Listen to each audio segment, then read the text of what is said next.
नमस्कार दर्शक मित्रों, हमारी चैनल पर आपका स्वागत है। कृपा करके हमारी चैनल लाइक एवं सब्सक्राइब करें ताकि हमारे नए अपडेट आपको मिलते रहे। आज हम गरुड़ पुराण के पहले अध्याय बारे में बात करेंगे। पक्षीराज गरुड़ ने भगवान विष्णु से निवेदन किया, हे प्रभु, मैंने तीनों लोकों का भ्रमण करने के बाद उसमें रहने वाले लोगों को देखकर यह निष्कर्ष निकाला कि वो सभी दुखों में ही डूबे रहते हैं। मेरा अंत कर्ण पीड़ा से भर गया है। स्वर्ग में दैत्यों की शत्रुता से भय है। पृथ्वी लोक में मृत्यु, रोग तथा अभिषिक्त वस्तु के वियोग से। पाताल लोक में रहने वाले नाग आदि को मेरे भय से दुख बना रहता है। लोक कल्याण के लिए गरुड़ा द्वारा पूछे गए प्रश्नों का भगवान विष्णु द्वारा समाधान का सार इस वीडियो के माध्यम द्वारा पेश करने का प्रयत्न किया गया है। पक्षीराज गरुड़ भगवान विष्णु जी से पूछते हैं, हे प्रभु, आप ये बताने की कृपा करें कि एक प्राणी कैसे मरता है और मरने के बाद कहाँ जाता है। 2 मरणासन व्यक्ति को किस कारण पृथ्वी पर सुलाया जाता है। 3 उसके नीचे कुश और तिल क्यों बिछाए जाते हैं। 4 उसके मुख में पंचरत्न क्यों डाला जाता है। 5 मृत्यु के समय गोदान, अनन्य वस्तुओं के दान क्यों दिया जाता है। 6 उस समय प्राणी आतिवाहिक शरीर कैसे प्राप्त करता है। 7 अग्नि देने वाले पुत्र पौत्र उसे कंधे पर क्यों ले जाते हैं। 8 शव में घृत का लेप क्यों किया जाता है। 9 शव के उत्तर दिशा में यम सूतक का पाठ क्यों किया जाता है। 10 मरे हुए व्यक्ति को पीने के लिए जल एक ही वस्त्र धारण करके क्यों दिया जाता है। 11 शव का दाह संस्कार करके उस व्यक्ति को अपने परिजनों के साथ बैठकर भोजन आदि क्यों नहीं करना चाहिए। 12 मृत व्यक्ति के पुत्र 10वें दिन के पहले किस लिए 9 पिंडों का दान देते हैं। 13 शव का दाह संस्कार तथा उसके अनंतर जल तर्पण की क्रिया क्यों की जाती है। 14 किस विधान से पितरों का पिंड दान देना चाहिए। 15 उस पिंड को स्वीकार करने के लिए उनका आवाहन कैसे किया जाता है। 16 दाह संस्कार के बाद अस्थि संचयन और घट फोड़ने का विधान क्यों है। 17 10वें दिन शुद्धि के लिए सभी परिजनों के साथ खाना तथा पिदान क्यों करना चाहिए। 18 एकादश को पिंडदान करने का क्या प्रयोजन है। 19 13वें दिन पतदान आदि क्यों किया जाता है। 20 वर्ष पर्यंत 16 श्राद्ध क्यों किए जाते हैं। 21 हे प्रभु, मनुष्य का शरीर अनित्य है और समय आने पर ही मरता है, किंतु मैं उस छिद्र को नहीं देख सकता जिससे जीव निकल जाता है। 22 प्राणी के अपने जीवन काल में किए गए पाप, पुण्य, दान आदि शरीर के नष्ट हो जाने पर उसके साथ कैसे चले जाते हैं। 23 मरे हुए प्राणी के लिए स्पिंदन क्यों होता है।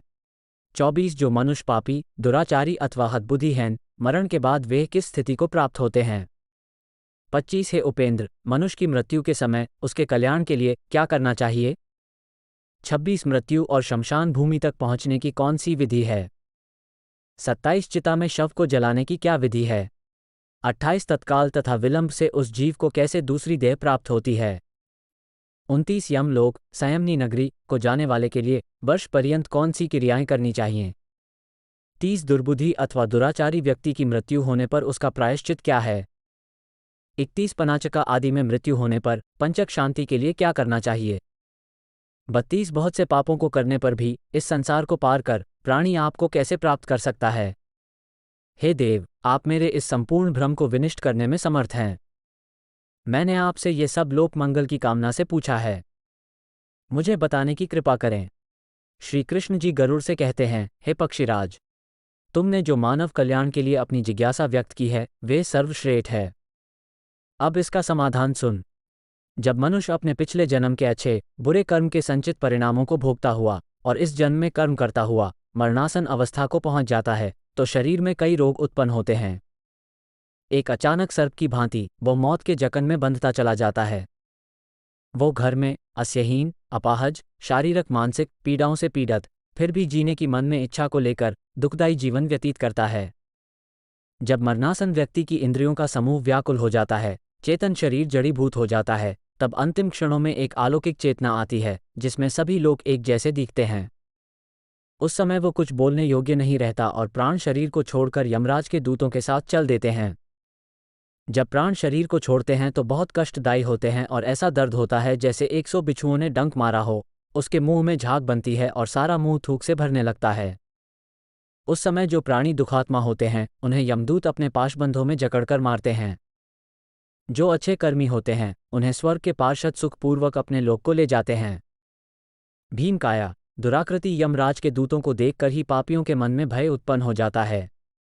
हाहाकार करता हुआ, अंगूठे के नाप जितना मृत मनुष्य, अपने घर को देखता हुआ, यमदूतों द्वारा घसीटा हुआ, रास्ते में अनेक यातनाएं सहता हुआ, यमराज के सामने ले जाया जाता है। जीव अति भयानक यमराज की काया को देखता है और फिर उसके आदेश पर तुरंत वापस अपने मृत स्थान पर यमदूतों के साथ आ जाता है। वह वापस अपने शरीर में जाने की कोशिश करता है, पर यमदूत उसके गले में फंदा डाले रहते हैं। उसे भूख और प्यास बहुत सताती है और बहुत रोता है। अपने पुत्रों द्वारा अर्पित की हुई चावल की खीलों को वह खाता है, फिर भी भूख नहीं मिटती। जिन आत्माओं को ये खीलें नहीं मिल पाती, वो सुनसान जंगल में भटकती रहती हैं। आज के लिए बस इतना ही। मेरे सारे भाई और बहनों को विनती है कि आप हमारे गरुड़ पुराण के अगले वीडियो भी देखें। कृपा करके लाइक और कमेंट करें ताकि हमें आपकी थोड़ी मदद मिल जाए। कृपा करके अपना ख्याल रखें। मिलते हैं अगले वीडियो में। धन्यवाद।